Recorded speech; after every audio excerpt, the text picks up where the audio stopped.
क्या देख रहे हैं आप टाटा मोटर्स के लिए? नहीं, टाटा मोटर्स में देखिए दो चीज हो रही है प्रदीप। एक तो जो पैसेंजर कार्स को हम लोग पूरी तरह से डिस्काउंट कर रहे थे, जो बाकी के जब मार्केट शेयर की लॉस हो रही है, इनकी जो गाड़ियों के लॉन्च, जो हैरियर है और एक नई अल्ट्रॉस करके इन्होंने अनाउंस कर दी हैचबैक, प्रीमियम हैचबैक, जो बलेनो और जैज के सामने टक्कर लेगी।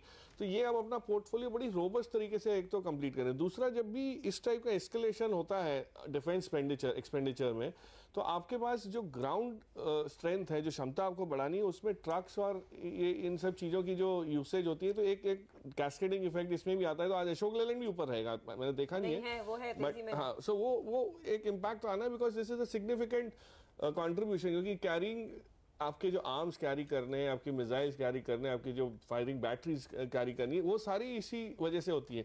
और टाटा मोटर्स इतना पिटा हुआ था कि एक पुल बैक जो आना है, और ब्रेक्सिट एक अराउंड द कॉर्नर वाली न्यूज़ फ्लो भी है, तो कई चीज़ें पॉजिटिव कहना, मतलब जब स्टॉक मार्केट इन सब चीज़ों को, इस टाइप की स्ट्राइक को, इसको एक अपॉर्चुनिटी जैसे देखता है और उससे मायूस होकर कि ये खत्म हो जाएगा और कल से मार्केट हमारा एकदम नीचे की तरफ झुकाव लेगा, ऐसा कुछ नहीं होता है। बिल्कुल। टाटा मोटर्स पे सर्वेंद्र, लगातार बहुत सारे सवाल आते हैं हमें, क्या लगता है आपको? आज इसने मेरे ख्याल में 100 दिन का मूविंग एवरेज भी कामयाबी से पार किया है, उसके ऊपर टिक रहा है।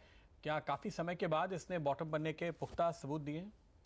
हाँ, अगर आप बोले वर्स्ट इज ओवर टाइप्स का जो बॉटम बनता है, जो पैनिक में, जो हमने जब जिस दिन गिरा था उस दिन हम डिस्कस कर रहे थे, तो हमने यही बोला था कि भाई धीमे धीमे इसमें एंट्री शुरू करनी चाहिए और पहले जो टारगेट्स रहेंगे वो तकरीबन 180 के आसपास ही रहेंगे, क्योंकि 180 एक ऐसा जोन था जहां पे वो काफी दिन रुका था और बाद में तोड़ने के बाद वहां से सेल ऑफ आया था। तो आई थिंक 180 तक वापस आ गया है, 50 डे एवरेजेस भी आसपास आ गए हैं। तो आई थिंक एक बार वो शॉर्टर टर्म प्लेयर्स का तो टारगेट आ गया है। बट येस, जैसे आपने बोला कि अगर वर्स्ट इज ओवर जैसा एक बॉटम अगर क्लासीफाई करना हो, तो उस दिन जो पैनिक में लो बना 130 के आसपास, वहां लगता है कि वर्स्ट इज ओवर। और अब ये ग्रेजुअली ये स्टॉक ऊपर की तरफ चलेगा और उसमें डिस्क्लेमर ये रहेगा कि हमारे क्लाइंट्स को भी रिकमेंडेशंस है, निजी निवेश भी हैं और ये स्टॉक हमको अच्छा लगता है डिलीवरी के लिए। तेजी की पोजीशन और डिलीवरी वाला ट्रेड ये साबित होगा। टाटा मोटर्स 182 पर देखिए 3.5 से 4% ऊपर है। अश्विनी गुजराल को भी जोड़ लेते हैं। अश्विनी